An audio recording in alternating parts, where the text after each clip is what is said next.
Edwin, sumabay ka na sa amin kumain. Halika, umupo ka. O sige, sabay na ako sa inyo. Victor, let's have a nice lunch. Okay lang ba Carla kung sumabay ako sa inyo mag-lunch? Okay lang Edwin, sabay ka sa amin. Ano, masarap ba Carla? Ang sarap, di ba? Edwin, ano bang sinasabi mo? Carla, relax lang. Pagkain ang tinutukoy ko. Haha, Edwin, kumain ka na. Kain na tayo. O siya, sige, kain na tayo. Masyado palang seryoso itong asawa mo, pinsan. Ang hirap biruin. Hindi naman sa ganun. Sige na nga, kumain na tayo. Naku, pinsan Victor. Sorry, di ko sinasadya. Nasagi ko yung baso ng juice. Okay lang Edwin. Matutuyo rin to maya-maya. Sa bagay, mukhang sanay ka namang mamantsahan sa damit, Victor. Edwin, tama na.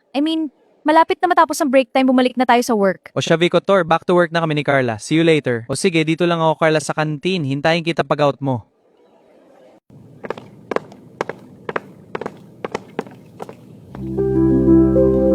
Edwin, pwede magdahan-dahan ka sa mga pananalita mo. Akala mo ba hindi ko alam ang ibig mong sabihin na kumakain tayo? Baka mahuli tayo ni Victor. Sorry Carla, I just love teasing you. But don't worry, hindi na maulit. Halika rito, kiss na lang kita.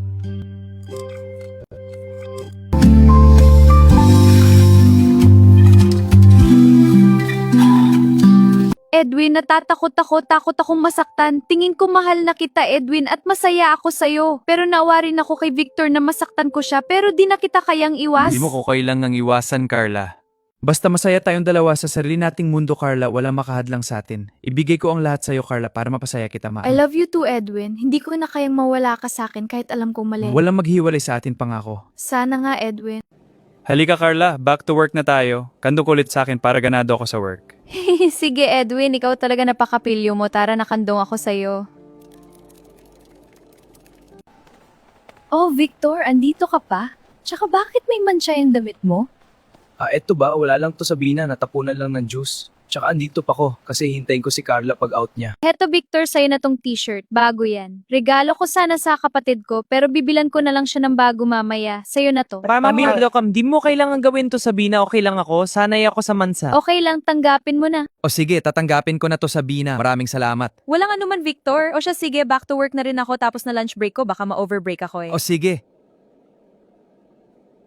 Uy, ikaw ha, Sabina, may boyfriend ka na. Sino yung lalaki bibigyan mo ng t-shirt? Boyfriend mo ba yun? Naku, hindi, ani ka ba? Asawa ni Carla yung bagong sekretarya ni Sir Edwin. Tinulungan ko lang ang bait ng asawa ni Carla. Ay, sorry, asawa pala ni Carla yun. Ikaw, Sabina, may balak ka pa bang mag-asawa? Ni wala ka man lang boyfriend, malapit ka na mag-30, lumandi ka rin pag may time. Nako, saka na yan, hindi ko pa nakikita ang the right one for me eh.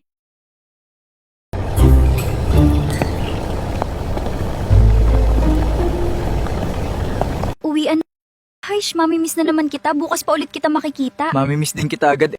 Parang ayaw ko na mawalay sa'yo. Kiss muna kita bago tayo umuwi.